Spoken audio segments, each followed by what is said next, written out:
மூணாறில் ஆக்கிரமிப்புகள் அகற்றுவதில் மனப்பூர்வமாக கேரள அரசு செயல்படவில்லை என்று கேரள உயர்நீதிமன்றம் விமர்சித்துள்ளது. மூணாறில் ஆக்கிரமிப்புகளை அகற்றக் கோரிய பொதுநல மனுவை விசாரித்த உயர்நீதிமன்றம் இடைக்கால உத்தரவுகளை கூட அரசு நடைமுறைப்படுத்துவதில்லை என குற்றம் சாட்டியது.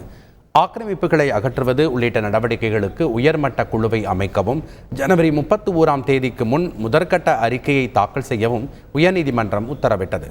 மேலும் ஆக்கிரமிப்பு அகற்றும் பணிக்கு தேவையான வசதிகளை செய்து தர வேண்டும் என்றும் உத்தரவிட்டது.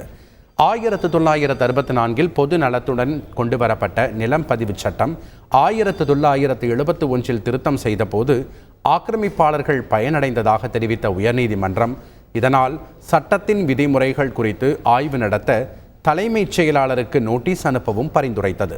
மேலும் இது தொடர்பாக அட்வொகேட் ஜெனரலை நேரடியாக ஆஜராகவும் உத்தரவிட்டது. செய்திகளை உடனுக்குடன் தெரிந்து கொள்ள உடனே சப்ஸ்கிரைப் பண்ணுங்க.